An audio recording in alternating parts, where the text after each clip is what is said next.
नमस्कार बेटा लोग, तो कैसे हैं आप सब अच्छा चल रहा है। ये आपका दोस्त राजेश सिंह आ गया फिर से एक नया वीडियो लेके। आज का जो वीडियो है वो क्लास 12 का है। तो आपको पता है कि क्लास 12 में हम लोग मैग्नेटिज्म कर रहे हैं, मूविंग चार्जेज एंड मैग्नेटिज्म कर रहे हैं। उसका मैं फोर्थ वीडियो लेके आया हूँ। उसमें हम लोगों ने 3 वीडियो कर लिया, जिसमें सिर्फ फोर्सेस फोर्सेस फोर्सेस के बारे में हम लोगों ने पढ़ा है। आज हम लोग मैग्नेटिक फील्ड के बारे में पढ़ेंगे। तो आपको पता है कि किसी भी एक चार्ज पे कोई एक चार्ज अगर मूव कर रहा है, मूविंग चार्ज पे मैग्नेटिक फील्ड क्या लगाता है? फोर्स लगाता है। करंट कैरिंग वायर पे मैग्नेटिक फील्ड क्या लगाता है? फोर्स लगाता है। तो एक सिंपल सा क्वेश्चन अराइज होता है ना कि क्या ऐसा हो सकता है कि एक मूविंग चार्जेस जो है या फिर एक करंट कैरिंग वायर है, क्या वो अपने अगल बगल में मैग्नेटिक फील्ड प्रोड्यूस कर सकता है? अगर वो मैग्नेटिक फील्ड में रह के अगर वो फोर्स एक्सपीरियंस कर सकता है, तो क्या उसमें मैग्नेट वो उसके वजह से मैग्नेटिक फील्ड प्रोड्यूस होगा? यही क्वेश्चन है। तो इस क्वेश्चन का मैं जवाब लेके आया हूं कि कोई भी करंट कैरिंग वायर है वो अपने अगल बगल में मैग्नेटिक फील्ड प्रोड्यूस करता है, या कोई भी एक मूविंग चार्ज जो है अपने अगल बगल में मैग्नेटिक फील्ड प्रोड्यूस करता है। तो हम लोग सिर्फ क्या करेंगे, करंट कैरिंग वायर की वजह से यहाँ पे मैग्नेटिक फील्ड का जो लॉ है वो अभी हम लोग पढ़ेंगे। तो law is Biot Savart law. दो साइंटिस्ट ने मिलकर एक लॉ दिया था जिसका नाम है बायोट सैवर्ट लॉ। अब ये बायोट सैवर्ट लॉ क्या बोलता है हम लोग एकदम डिटेल्स में सीखेंगे एंड इसके एप्लीकेशंस भी हम लोग करेंगे। तो देखते हैं आज की वीडियो में कितना हो पाता है। तो अगर आप नए हो तो लाइक करो, शेयर करो, सब्सक्राइब करो। पुराने हो तो भी लाइक और शेयर और सब्सक्राइब करना है। सब्सक्राइब तो नहीं करोगे लेकिन आप अपने दोस्तों तक उसको शेयर करोगे, ठीक है। जिसका फोन मिले उसके फोन को छीन के सब्सक्राइब करो। तो हम लोग चलिए स्टार्ट करते हैं बिना किसी देरी के। तो ये हमारा बायोट सैवर्ट लॉ क्या बोलता है इसके बारे में थोड़ा सा हम लोग समझते हैं। तो मान लेते हैं हमारे पास एक यहाँ पे करेंट एलिमेंट है। सपोज मान लो एक यहाँ पे करंट एलिमेंट है। करंट एलिमेंट का मतलब है एक छोटा सा लेंथ dl, और इसको करंट इस डायरेक्शन में जा रहा है करंट। तो करंट एलिमेंट एक वेक्टर क्वांटिटी होता है dl वेक्टर। अब इसके वजह से r पोजीशन वेक्टर, ये है पॉइंट जिसका पोजीशन वेक्टर है r। तो इस पोजीशन वेक्टर है ना, इस पोजीशन वेक्टर के पास इस पॉइंट पे कितना मैग्नेटिक फील्ड प्रोड्यूस होगा, इसी के बारे में हम लोग बात करने वाले हैं। मैग्नीट्यूड एंड डायरेक्शन दोनों हम लोग बात करेंगे। तो ये बायोट सैवर्ट लॉ बोलता है कि छोटा सा जो मैग्नेटिक फील्ड है, छोटा सा जो मैग्नेटिक फील्ड है, इसके वजह से वो कौन प्रोड्यूस कर रहा है? आई। तो ये डायरेक्टली प्रोपोर्शनल टू द आई होगा। मतलब जितना ज्यादा हम करंट प्रोड्यूस करेंगे उतना ज्यादा मैग्नेटिक फील्ड, छोटा सा मैग्नेटिक फील्ड प्रोड्यूस होगा इस छोटे से वायर के द्वारा, है ना। अब अगर मैं बोलता हूँ कि एक वायर का लेंथ अगर बड़ा कर दूंगा तो इसके ऊपर डिपेंड करेगा, डीएल के ऊपर भी डिपेंड करेगा। मतलब वायर जितना लंबा होगा या जितना छोटा होगा उसके ऊपर डिपेंड करेगा, डायरेक्टली प्रोपोर्शनल। बड़ा होगा तो ज्यादा मैग्नेटिक फील्ड, छोटा होगा तो छोटा मैग्नेटिक फील्ड। ये दो चीजों के ऊपर डिपेंड हो गया हमारा आईडीएल। थर्ड चीज है कि मैग्नेटिक फील्ड, जो छोटा सा मैग्नेटिक फील्ड यहाँ पे प्रोड्यूस होगा, this will be directly proportional to the sine theta. मतलब ये कौन सा एंगल है? ये आर वेक्टर और डीएल वेक्टर के बीच का ये एंगल है। इसके बीच में भी ये डिपेंड करेगा। dv directly proportional to the sin theta. And last one is dv जो है छोटा सा जो मैग्नेटिक फील्ड है, this will be inversely proportional to the square of the distance. ये जो डिस्टेंस हम ले रहे हैं, जिस पॉइंट पे हमको मैग्नेटिक फील्ड फाइंड करना है, यहां से जिस करंट एलिमेंट से, उसका ये पोजीशन फैक्टर मतलब ये डिस्टेंस है, उसके इनवर्सली प्रोपोर्शनल होगा। जितना हम दूर जाएंगे मैग्नेटिक फील्ड डिक्रीज होगा, जितना पास आएंगे वायर से उतना मैग्नेटिक फील्ड इंक्रीज होगा। यही है यहाँ पे, ठीक है। तो आगे हम लोग समझते हैं। तो ये तीन चारों को अगर हम मिला देते हैं, मतलब छोटा सा magnetic field directly proportional to the I, छोटा सा magnetic field directly proportional to the DL, छोटा सा magnetic field directly proportional to the sine theta, and छोटा सा magnetic field directly proportional to the 1/r², मतलब inversely proportional to the distance का square. अब सबको अगर हम कंबाइन कर देते हैं तो हमारे पास एक बहुत ही प्यारा रिलेशन मिल रहा है। वी आर गेटिंग वेरी प्यारा रिलेशन। क्या प्यारा रिलेशन है? dB ऐसा मिल रहा है हमारे पास। dB is directly proportional to the I dl sine theta और यहाँ पे r², ऐसे मिल रहा है हम लोग को। अब ये dB जो है, dB ये डायरेक्टली प्रोपोर्शनल का साइन अगर हम यहाँ हटाते हैं, प्रोपोर्शनलिटी कांस्टेंट डालेंगे, तो यहाँ proportionality constant mu naught by 4 pi डाल रहे हैं, और ये हो गया I dl sine theta by r²। यही फॉर्मूला हमको बायोट सैवर्ट लॉ से मिलता है। dB is equal to mu naught by 4 pi I dl sine theta by r²। अब बात ये है कि ये जो dv है इसको हम वेक्टर फॉर्म में लिख सकते हैं, बिकॉज मैग्नेटिक फील्ड एक वेक्टर क्वांटिटी है, तो इसको वेक्टर फॉर्म में हम लिख रहे हैं। So dv vector is equal to mu naught by 4 pi, हम क्या कर रहे हैं आई डी एल, एक आर से ऊपर नीचे हम मल्टीप्लाई कर रहे हैं, तो नीचे क्या हो गया R cube I D L R और यहाँ पे साइन थीटा। अब आपको पता है एक छोटा सा चीज कि A B sine theta, A B sine theta जो होता है क्या होता है बेटा लोग, A vector cross B vector, तो यहाँ पे I D L vector cross क्या हो जाएगा आर वेक्टर।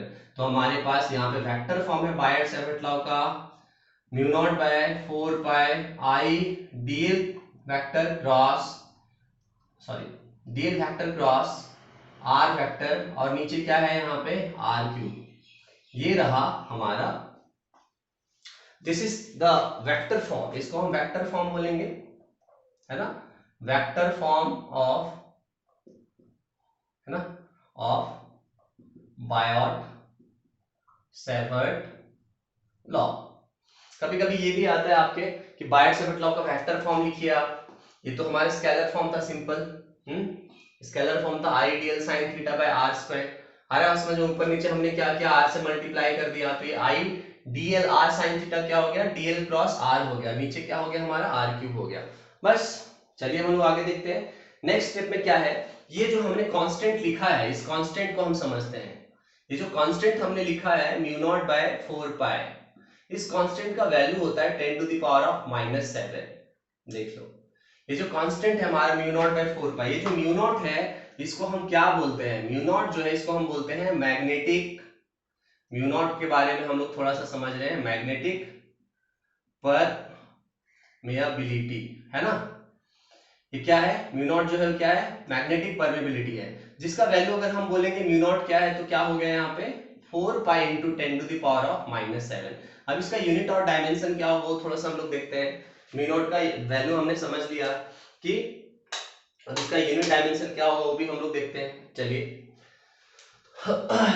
ओके ये हमारा बायट-सैवर्ट लॉ का वेक्टर फॉर्म और स्केलर फॉर्म हो गया। अभी डायरेक्शन हमारा बचा हुआ है, डायरेक्शन भी अभी हम लोग निकालेंगे और टू फाइंड द डायरेक्शन आप बिल्कुल भी टेंशन मत लो। अब इस म्यू नॉट के बारे में हम लोग थोड़ा सा सीखते हैं कि ये म्यू नॉट का यूनिट और डायमेंशन क्या होगा। अब ध्यान से देखो यहाँ पे हमारे पास है b is equal to mu naught by 4 pi I D L sine theta और यहाँ पे क्या है आर स्क्वायर। अब ध्यान से देखो मैग्नेटिक फील्ड का यूनिट क्या होता है टेस्ला, आपको चाहिए म्यू नॉट का, म्यू नॉट रहने दिया बाय 4 पाई, 4 पाई का कोई यूनिट डायमेंशन नहीं होगा, है ना, आई के जगह पे हम एम्पियर लिखेंगे, डीएल के जगह पे हम लिखेंगे मीटर, लेंथ है मीटर, साइन थीटा का कोई डायमेंशन नहीं होता, है ना, आर स्क्वायर क्या हो गया यहाँ पे मीटर स्क्वायर, 1 मीटर से 1 मीटर कैंसिल कर दो, तो म्यू नॉट का यूनिट क्या हो गया Tesla, Tesla metre per ampere. देख लो तो म्यू नॉट का वैल्यू जब हम लिख रहे हैं यहाँ पर, म्यू नॉट का वैल्यू क्या लिख रहे हैं हम लोग 4 pi into 10 to the power of -7। अब तो यूनिट क्या लिखेंगे टेस्ला मीटर पर एम्पियर, ये होगा, हो गया हमारा यूनिट हो गया। अब डायमेंशन हमको निकालना है, डायमेंशनल फॉर्मूला हम कैसे निकालते हैं, इस म्यू नॉट का डायमेंशनल फॉर्मूला हमें निकालना है तो मैग्नेटिक फील्ड का डायमेंशनल फॉर्मूला आपको निकालना पड़ेगा, है ना, मैग्नेटिक फील्ड का डायमेंशन आपको निकालना पड़ेगा। फिर एक यहाँ पे लेंथ है, नहीं मतलब इसको आप ऐसे कर सकते हो, एक आर स्क्वायर हो गया यहाँ पे इसका डायमेंशन और नीचे हो गया आपका करंट इसका डायमेंशन और यहाँ पे डीएल हो गया इसका डायमेंशन, इसी का डायमेंशन यही म्यू नॉट है क्योंकि 4 पाई और साइन थीटा का कोई डायमेंशन नहीं होता है। तो अब क्या हो गया बी का डायमेंशन, बी का डायमेंशन कैसे निकालोगे आप, कुछ याद तो नहीं करना हमें, है ना, बी का डायमेंशन आप कैसे निकालोगे, बी का डायमेंशन कैसे निकलता है आप बताओ खुद। बी का डायमेंशन के लिए आप कोई भी एक फॉर्मूला लिखो जिसमें बी है क्यू भी B, so B is equal to क्या हो गया है बाय क्यू भी। फोर्स का डायमेंशन क्या होता है ml t का पावर -2 और चार्ज का होता है at, v का होता है l t का पावर -1, l से l खत्म t से t खत्म, तो बताओ क्या हो गया ml का पावर 0, है ना, t का पावर -2 एंड a का पावर -1, ये हमारा डायमेंशन हो गया b का। तो इस b के डायमेंशन में हमें लिख देना है यहाँ पे, देखो यहाँ पे अब b का डायमेंशन हमको मिल गया, नोट करते जाइए आप लोग, पॉज कीजिए नोट कीजिए पॉज कीजिए नोट कीजिए, है ना, तो b का डायमेंशन हमें मिल गया बेटा लोग। देखो अब सब b का डायमेंशन हमको मिल गया m l का पावर 0 t का पावर -2 a का पावर -1, b का डायमेंशन हमको मिल गया। r स्क्वायर मतलब क्या हो गया l स्क्वायर का भी डायमेंशन हमको मिल गया r स्क्वायर। आई का मतलब क्या है, एम्पियर, आई का डायमेंशन हमको पता है, और डीएल मतलब ये लेंथ है, तो इसका भी डायमेंशन हमको पता चल गया। तो इस एल से इस एल को कैंसिल कर सकते हो आप यहाँ पे, तो क्या हो गया यहाँ पे, ध्यान से देखो, ध्यान से देखिए आप लोग, एम एल का पावर यहाँ पे क्या हो गया, 1 हो गया, टी का पावर क्या हो गया -2, ए का पावर -2। तो ये हमारा डायमेंशन है, किसका डायमेंशन है आप समझ गए, म्यू नॉट का डायमेंशन है, एम का पावर 1, एल का पावर 1, टी का पावर -2, ए का power -2। This is the dimensional formula. Unit क्या मैंने बोला था, Tesla metre per ampere. Value क्या बोला था, 4 पाई इंटू 10⁻⁻⁷। तो इस म्यू नॉट के बारे में हम लोग समझ गए, इसको हम बोलते हैं मैग्नेटिक परमेबिलिटी। इस म्यू नॉट को हम लोग बोलते हैं, जैसे हमारे पास इलेक्ट्रिसिटी में क्या होता था, इलेक्ट्रिसिटी बोल रहा हूं मैं, फर्स्ट चैप्टर में इलेक्ट्रोस्टैटिक्स में हम लोग क्या बोलते थे, एप्सिलॉन नॉट को हम क्या बोलते थे, इलेक्ट्रिक परमिटिविटी। उसी तरह से यहाँ पे है मैग्नेटिक परमेबिलिटी, ठीक है। ये चीज हमें समझ में आ गया। अब आगे बढ़ते हैं थोड़ा सा, अब डायरेक्शन के बारे में हम आ रहे हैं कि डायरेक्शन क्या है।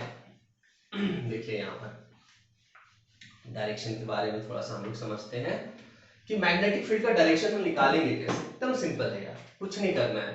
देखो सबसे पहले आप मैग्नेटिक फील्ड वाला जो फॉर्मूला है उसको वेक्टर फॉर्म में लिख के देखो, क्या है, μ0/4 पाई आई डीएल वेक्टर क्रॉस क्या है यहाँ पे, आर वेक्टर डिवाइडेड बाय क्या हो गया यहाँ पे, आर क्यूब। तो आपको डायरेक्शन निकालना है, तो डायरेक्शन निकालने के लिए आप देख रहे हो यहाँ पे कि आई डीएल वेक्टर को हम क्रॉस प्रोडक्ट कर रहे हैं आर वेक्टर से, ये है, ये क्रॉस प्रोडक्ट जिसको करना आ गया, क्रॉस प्रोडक्ट जिसको नहीं आएगा वो मैग्नेटिज्म नहीं पढ़ पाएगा। मैं कितना बार बोला हूं आपको कि क्रॉस प्रोडक्ट ही आपको समझना है बेसिकली, क्योंकि क्रॉस प्रोडक्ट अगर आपको समझ में आ गया मतलब आप डायरेक्शन निकाल दोगे, एकदम सिंपल है। तो अभी हम करते हैं, देखो इस वाले केस में क्या था, हमारे पास आईडीएल ऐसे था और ये था हमारा आर वेक्टर। इस पॉइंट पे हमें मैग्नेटिक फील्ड का डायरेक्शन निकालना है, तो जिस पॉइंट पे आपको मैग्नेटिक फील्ड का डायरेक्शन निकालना है वहीं एज्यूम करो आईडीएल, इधर था आइडियल तो ऊपर आइडियल एज्यूम कर दिया, इधर आर वेक्टर था इधर आर वेक्टर हो गया। अब कहां से कहां क्रॉस प्रोडक्ट आपको करना है, आइडियल वेक्टर क्रॉस आर, मतलब आपको ऐसे जाना है, ऐसे जा रहे हो मतलब आप क्लॉकवाइज जा रहे हो कि एंटी क्लॉकवाइज जा रहे हो, देखो है ना, दो ही सेंस बनता है, किसी भी प्लेन में आप मूव कर रहे हो या तो क्लॉकवाइज मूव कर रहे हो या तो एंटी क्लॉकवाइज मूव करोगे। तो जब भी आप आइडियल से आर वेक्टर जा रहे हो और क्लॉकवाइज मूव कर रहे हो तो आपका जो मैग्नेटिक फील्ड होगा यहाँ पे वो किधर होगा, इनटू द प्लेन होगा, देख लो यहाँ पे इनटू द प्लेन होगा, है ना। क्रॉस प्रोडक्ट का हम लोग रूल सीख चुके हैं, बहुत बार सीख चुके हैं, इतना हर बार बताने का जरूरत नहीं है हम लोग को। अब मान लो इस पॉइंट पे हमें निकालना है, इसके लिए आर वेक्टर ये हो गया और आइडियल तो ऊपर है ही है। इस केस में बताओ क्या होगा, मतलब इस पॉइंट पे आप ऐसे करो, आइडियल ऐसे लिख दो यहाँ पे और ये रहा आपका आर वेक्टर, ऐसे लिख दिया। अब आप क्रॉस प्रोडक्ट करो, ऐसे क्रॉस प्रोडक्ट करो, तो आप क्रॉस प्रोडक्ट कर रहे हो, आइडियल से आर वेक्टर आप जा रहे हो, तो इस केस में आप कैसे जा रहे हो, क्लॉकवाइज जा रहे हो कि एंटी क्लॉकवाइज जा रहे हो। जब भी आप एंटी क्लॉकवाइज जाओगे, एंटी क्लॉकवाइज कुछ लोग समझ रहे होंगे, नहीं बेटा, एंटी क्लॉकवाइज जाओगे तो इस केस में आपका मैग्नेटिक फील्ड क्या होगा, और टू द प्लेन। इसका मतलब क्लियर है ना यार, कि कोई भी एक वायर में करंट अगर उधर जा रहा है, ऊपर जा रहा है, ऊपर करंट जा रहा है, तो इसके वजह से राइट में जो मैग्नेटिक फील्ड होगा वो इनटू द प्लेन होगा और लेफ्ट में जो मैग्नेटिक फील्ड होगा वो क्या होगा, आउट टू द प्लेन होगा। मतलब अगर आप साइड चेंज कर देते हो, एक वायर के राइट साइड में जो मैग्नेटिक फील्ड का डायरेक्शन होगा लेफ्ट में क्या होगा, अलग होगा, एकदम सिंपल है। और अगर हम करंट का डायरेक्शन अगर हम चेंज कर देते हैं, सपोज करंट का डायरेक्शन मैंने नीचे कर दिया, तो जो इनटू द प्लेन था वो हो जाएगा आउट टू द प्लेन, और जो आउट टू द प्लेन था वो क्या हो जाएगा, इनटू द प्लेन। कितना सिंपल है, देख लो। सो मैग्नेटिक फील्ड कैसे क्या होता है, एकदम सिंपल से याद रखना, IDL vector cross R vector आपको करना है बस। नहीं तो आप सिंपल सा कॉन्सेप्ट याद रख लो, जिसको डायरेक्शन में प्रॉब्लम होता है, क्या आपको याद रखना है कि ऊपर जा रहा है बेटा आइडियल वेक्टर, ये है आपका आर वेक्टर, तो आइडियल और आर वेक्टर का क्रॉस प्रोडक्ट करेंगे हम लोग, देख लो, क्लॉकवाइज होगा तो into the plane, anti clockwise होगा तो आउट टू द प्लेन। नहीं तो एक सिंपल सा याद रख लो कि ऊपर करंट जा रहा है वायर में, तो उसके राइट में इनटू, लेफ्ट में out to the plane. Current का डायरेक्शन आप चेंज कर दोगे तो राइट साइड में क्या हो जाएगा, यहाँ पे out to the plane, left side में क्या हो जाएगा, इनटू द प्लेन। तो ये डायरेक्शन था, यहाँ पर ये डायरेक्शन था, ठीक है।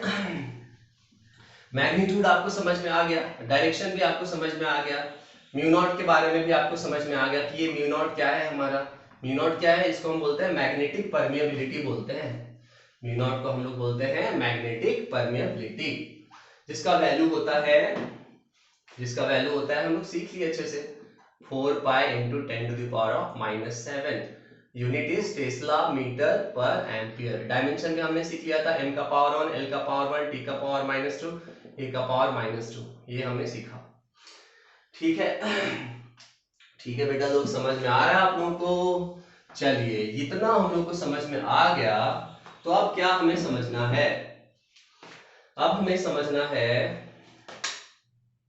ठीक है, अब हमको समझना है कि ये जो इलेक्ट्रिक फील्ड है और ये जो मैग्नेटिक फील्ड अभी हम लोगों ने सीखा, इन दोनों के बीच में कुछ कुछ सिमिलरिटीज हैं, कुछ कुछ डिफरेंसेस हैं। ये हम लोग अभी सीखने वाले हैं कि क्या क्या सिमिलरिटीज हैं इलेक्ट्रिक फील्ड और मैग्नेटिक फील्ड में और क्या क्या डिफरेंसेस हैं। तो पहले सिमिलरिटीज देखते हैं। सबसे पहला, दोनों क्या है? पहला सिमिलरिटी बेटा, दोनों क्या है? बोथ आर, बोलिए, वेक्टर्स। दोनों क्या है? वेक्टर्स हैं। दूसरा सिमिलरिटी हम देखते हैं। दूसरा सिमिलरिटी, दोनों वेक्टर्स हैं। और अच्छा, इलेक्ट्रिक फील्ड का जब आप फॉर्मूला लिखते हो तो इसमें देखते हो ना क्या होता है, k/r²। इसका फॉर्मूला क्या लिखते हो? μ0/4π, ऐसे रहता है, IDL sin θ/r²। तो दोनों के फॉर्मूला में इलेक्ट्रिक फील्ड भी जो है वो inversely proportional to the square r² है, और मैग्नेटिक फील्ड भी जो है वो inversely proportional to the r² है। दोनों में सिमिलरिटी आ गया आपको। थर्ड जो है बेटा, दोनों वेक्टर्स हैं तो दोनों प्रिंसिपल ऑफ सुपरपोजिशन फॉलो करते हैं। प्रिंसिपल है ना, प्रिंसिपल ऑफ, क्या बोलेंगे इसको? सुपरपोजिशन। मतलब नेट इलेक्ट्रिक फील्ड निकालना है तो हम कैसे निकालते थे? फर्स्ट चैप्टर में हम लोगों ने पढ़ा है, E1 E2 प्लस ऐसे सबको क्या करते थे? वेक्टर सम करते थे। वही है प्रिंसिपल ऑफ सुपरपोजिशन। यहाँ पे भी अगर हमें नेट मैग्नेटिक फील्ड निकालना है तो जितने सारे B1 B2 जो भी फील्ड्स हैं सबको हम क्या कर रहे हैं? वेक्टर सम कर देते हैं। तो ये दोनों क्या है? दोनों प्रिंसिपल ऑफ सुपरपोजिशन फॉलो करेंगे। तो पहला क्या है? पहला था बोथ आर वेक्टर्स, दोनों इनवर्सली प्रोपोर्शनल है।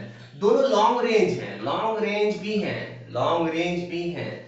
लॉन्ग रेंज मतलब आप समझ रहे हैं यहाँ पर कि इलेक्ट्रिक फील्ड के चार्ज की वजह से इलेक्ट्रिक फील्ड जो होगा वो यहाँ भी होगा, यहाँ भी होगा, जितना दूर जाओगे वहां भी होगा। तो ये दोनों लॉन्ग रेंज भी हैं, है ना?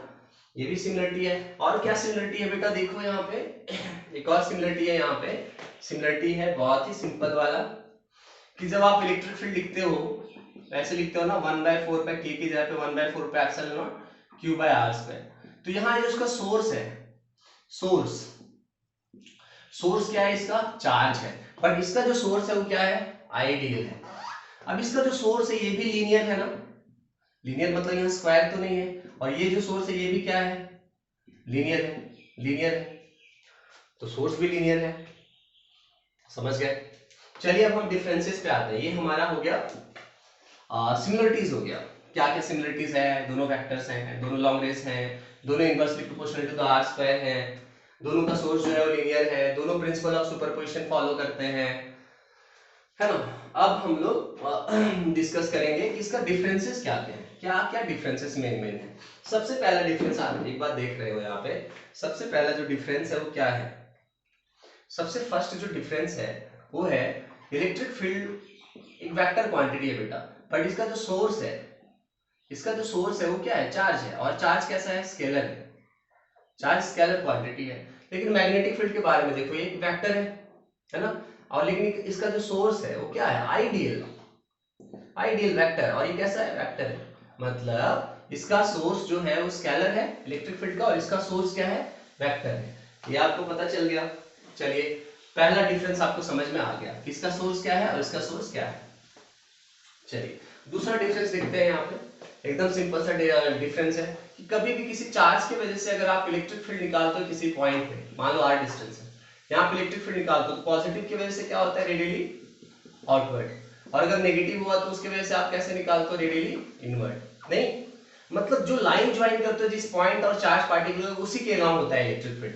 लेकिन यहाँ पे जो मैग्नेटिक फील्ड है, मैग्नेटिक फील्ड ये जो होगा this will be perpendicular to line joining. जो भी आइडियल वेक्टर जो है हमारा और आर वेक्टर इसका क्या है? इन दोनों के परपेंडिकुलर है, मतलब उस प्लेन में होगा, नहीं उस प्लेन के परपेंडिकुलर होगा। आया बात समझ में? इलेक्ट्रिक फील्ड जो होगा उस चार्ज और जो पॉइंट पे हम मिला रहे हैं उसी प्लेन में इलेक्ट्रिक फील्ड होगा, या तो अवे या तो इनवर्ड, या तो आउटवर्ड या तो इनवर्ड, यही होगा, या तो आउटवर्ड या तो इनवर्ड। एकदम सिंपल है। और लेकिन यहाँ मैग्नेटिक फील्ड जो होगा वो आर वेक्टर और आइडियल वेक्टर दोनों के प्लेन के परपेंडिकुलर होगा, क्योंकि क्रॉस प्रोडक्ट वही होता है, क्रॉस प्रोडक्ट में दो वेक्टर का क्रॉस प्रोडक्ट क्या होता है, दोनों के परपेंडिकुलर होता है, मतलब डीएल वेक्टर और आर वेक्टर दोनों के परपेंडिकुलर होगा ये डीबी, मतलब उस प्लेन में होगा नहीं, उस प्लेन के परपेंडिकुलर होगा। ये डिफरेंस एक समझ में आ गया आपको। एक और डिफरेंस है यहाँ पे, लास्ट डिफरेंस हम लोग यहाँ पे समझ रहे हैं, क्या है बेटा लास्ट वाला डिफरेंस। लास्ट डिफरेंस है यहाँ पर, क्या है लास्ट वाला डिफरेंस की, देखो बेटा इलेक्ट्रिक फील्ड जब भी आप लिखते हो तो क्या लिखते हो, के क्यू बाय आर स्क्वायर, मतलब एक चार्ज है, यहाँ पे आर डिस्टेंस पे भी इलेक्ट्रिक फील्ड होगा के क्यू बाय आर स्क्वायर, नहीं, और यहाँ पे भी आर डिस्टेंस पे सेम होगा के क्यू बाय आर स्क्वायर, बस डायरेक्शन अलग होगा, यहाँ पे पॉजिटिव की वजह से इधर, यहाँ पे भी उतना ही फॉर्मूला होगा के क्यू बाय आर स्क्वायर। किसी भी डायरेक्शन में आप जा रहे हो तो इलेक्ट्रिक फील्ड का फॉर्मूला आर डिस्टेंस पे क्या हो रहा है, सेम हो रहा है, कहीं पे भी जा रहे हो।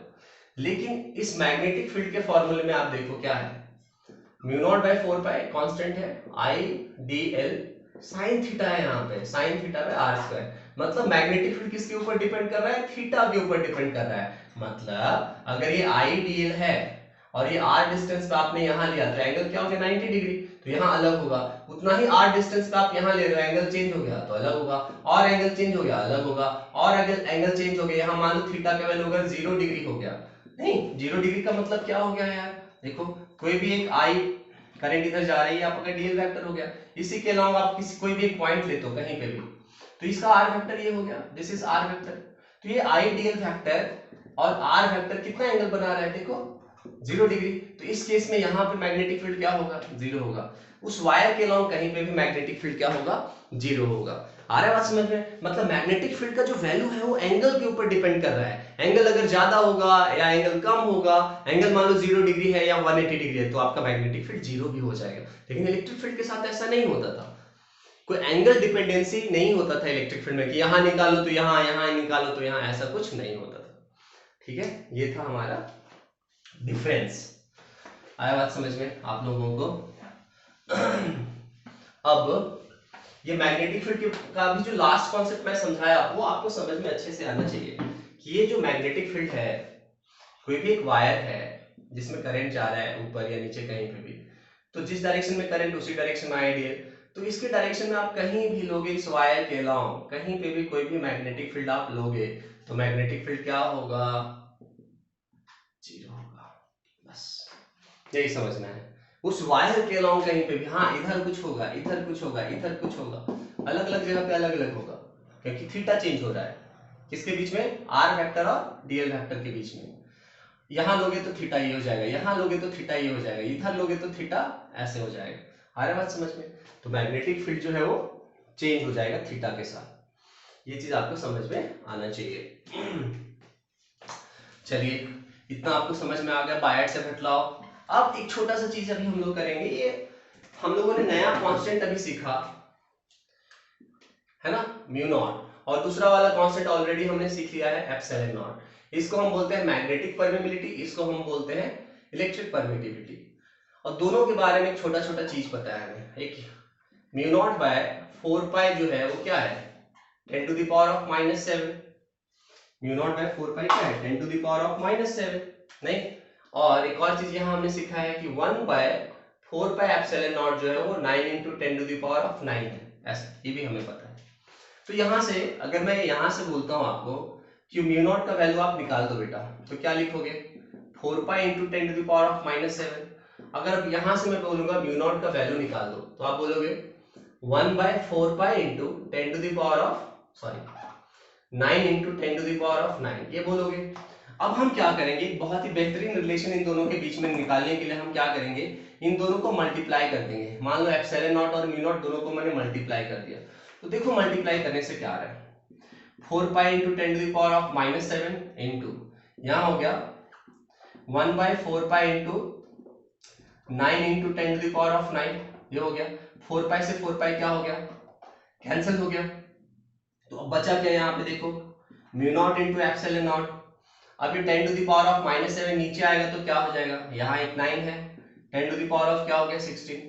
अब ध्यान से देखोगे अगर ये तो क्या है स्पीड ऑफ लाइट का स्क्वायर है ना, ये स्पीड ऑफ लाइट जो भी होता है, स्पीड ऑफ लाइट के बारे में पता है, सी क्या है 3 into 10 to the power of 8 metre पर सेकेंड। तो अगर इसका आप स्क्वायर कर दोगे तो स्क्वायर करने से क्या आएगा 9 into 10 to the power of 16, तो ये है क्या, स्पीड ऑफ लाइट का स्क्वायर है। इसका मतलब mu naught into epsilon naught is 1/c का स्क्वायर। सी क्या है, स्पीड ऑफ लाइट। सी जो है वो है हमारा स्पीड ऑफ लाइट, ये है स्पीड ऑफ लाइट। तो बताओ c इज इक्वल टू क्या हो गया, now c is equal to क्या हो गया, 1/√ओवर of mu naught into epsilon naught, ये हो गया हमारा फॉर्मूला। तो c इज इक्वल टू हो गया mu naught into epsilon not. मतलब स्पीड ऑफ लाइट जो है एप्सिलॉन नॉट और म्यू नॉट के ऊपर डिपेंड करता है। आ रहा है बात समझ में? कोई मीडियम हो जाता है, ये वैल्यू ज्यादा हो जाने से v का वैल्यू स्पीड जो होता है वो कम हो जाता है। बोलते हैं ना हम लोग जब ऑप्टिक्स में पढ़ते हैं कि स्पीड ऑफ लाइट जो होता है किसी मीडियम में वैक्यूम से कम होता है, तो ये वैल्यू जो है वैक्यूम का है। किसी मीडियम में जाएंगे तो यही स्पीड ऑफ लाइट जो है वो c से v बन जाएगा, v।